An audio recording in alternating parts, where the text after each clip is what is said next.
आखिरी चरण के चुनाव में बिहार की जनता 5 नवंबर को डालेगी अपना वोट। इस दौर में जिन इलाकों में वोट डाले जाने हैं वो है मिथिलांचल, सीमांचल और कोसी का इलाका।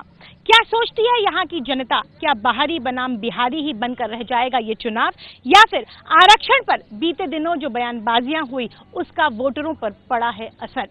क्या नीतीश और मोदी के बीच की इस लड़ाई में पप्पू यादव और ओवैसी भी कोई बिगाड़ पाएंगे खेल? इन सब मुद्दों पर हम जायजा लेंगे, वोटरों से बात करेंगे। आपका चैनल आप तक लेकर आ रहा है 5वें चरण में बिहार का मूड।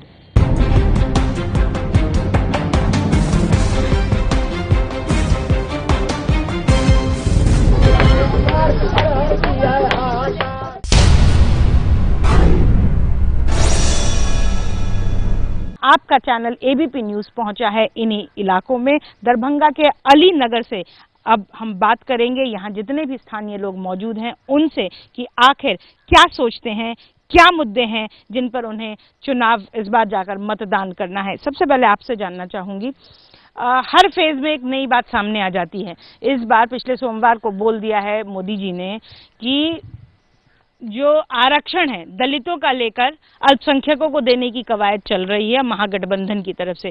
सहमत आपको हैं इस बात से? प्रधानमंत्री की तो बात हो नहीं सकती। विपक्ष के नेता तो कोई है ही नहीं वो कि वो मुद्दा उठाएंगे कि हम जान दे देंगे और ईमान दे देंगे, हम वो नहीं। वो तो प्रधानमंत्री हो तो जो चाहे वो हो सकता है। ये मुद्दा इस सबक उठा देना तो हिंदू मुस्लिम के बीच में टसल कर देने की बात हो गई है। जितना ही प्रधानमंत्री विदेश घूमे, यात्रा किए हैं, इससे पहले कोई प्रधानमंत्री किए थे? खर्चा किसका होता है? कुछ बिजली का प्रॉब्लम हम लोग को भी ठीक है, अभी हमारे लोग को नहीं है ना, हम लोग को तो नहीं दीजिए।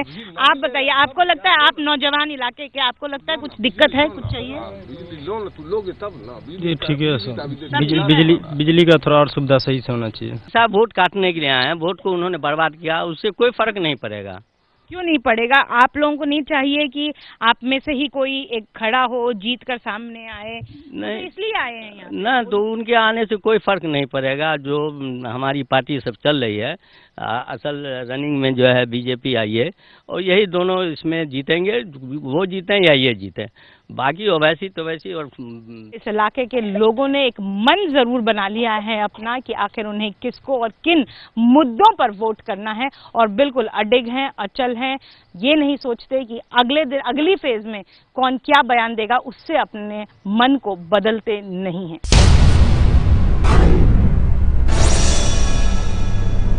आपके चैनल का अगला पड़ाव है दरभंगा का जयंतीपुर दात गांव। यहाँ मौजूद है हमारे साथ काफी संख्या में लोग। आपसे जानना चाहती हूँ कि क्या है वो मुद्दे जिन पर आप इस बार वोट करेंगे?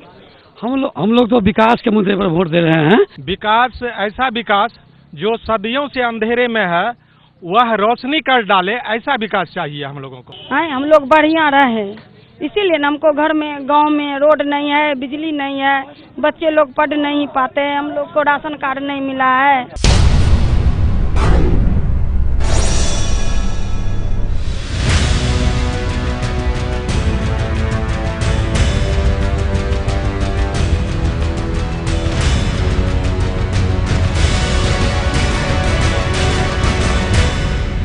आपका चैनल पहुंचा है पूर्णिया के इस रंगभूमि मैदान में। इंदिरा गांधी स्टेडियम का ही एक पार्ट कहलाता है, लेकिन साथ में जो सुबह सुबह स्टेडियम में मॉर्निंग वॉक करने आए हैं उनसे जानेंगे यहाँ की समस्या, उनसे जानेंगे किसमें दिखता है उनको अपना रहनुमा। मैं नेशनल हित की बात सोचता हूँ, जिसमें हमको राष्ट्रहित, जनहित की बात आती है, मैं उसी के पक्ष में हूँ। जिस विकास की बात नीतीश जी कहते हैं, ये 2008 से तो ये रेलवे लाइन टूटा हुआ है। कहाँ सोए हुए हैं नीतीश कुमार जी? आप सुने हैं अमित शाह बोले कि यहाँ बीजेपी अगर हार जाएगी बिहार में तो पाकिस्तान में पटाखा फूटेगा, सुने हैं? देखिए, अभी जिस तरह से फिरका परस्ती की बात कर रहा है नीतीश और लालू, तो अमित शाह की ये बात बिल्कुल वाजिब है। जितने लोग उतनी मतें, लेकिन इतना जरूर है कि पूर्णिया के इस इलाके में ज्यादा रुझान जो हमें देखने को अभी मिला इस स्टेडियम के भीतर वो बीजेपी के पक्ष में है। लेकिन जितनी भी नारेबाजी, बयानबाजी टीवी चैनलों के जरिए इन तक पहुंचती है, उसका भी कहीं ना कहीं एक असर यहाँ स्थानीय लोगों के दिमाग पे देखने को मिला।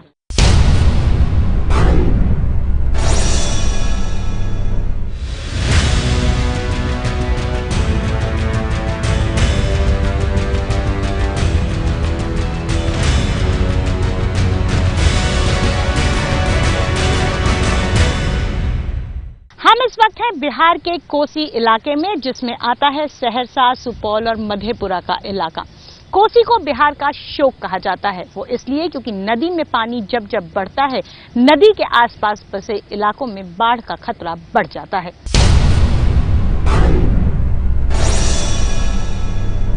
हम इस वक्त हैं कोसी पर बने ब्रिज के ऊपर मौजूद। आपको बताते हैं यहाँ काफी जनता ऑटो के लिए वेट कर रही थी। सोचा उन्हीं से जाने कि 5 तारीख के मतदान में क्या रुख है उनका। आखिर कोसी की पॉलिटिक्स कहा जाता है कि इस बेल्ट पे जितने भी गांव हैं, चाहे वो सहरसा की हम बात करें, सुपौल की बात करें, मधेपुरा की बात करें, कोसी पॉलिटिक्स यहाँ सबसे ज्यादा प्रभावित करती है किसी भी मतदाता को।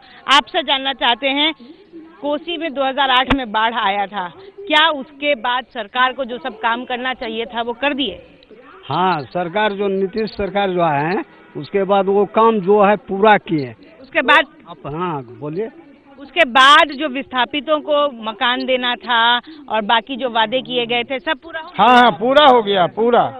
आपसे कहीं भी कच्ची रोड नहीं है, हम लोगों को पक्की रोड में ही गुजरना पड़ता है। पक्की रोड। हाँ, लेकिन 2014 की अगर हम बात करें तो दोबारा से यहाँ पे बाढ़ आने का खतरा आ गया था कि नहीं आया था? नहीं, 2014 में नहीं आया था खतरा, जब नेपाल से बात करके सब कुछ पानी वानी रुकवाए थे? नहीं, ऐसा नहीं था। एकदम सब चीज एकदम रेडी है यहाँ के लिए। कोई चीज दिक्कत नीतीश बाबू नहीं क्या है इस जनता के ऊपर में।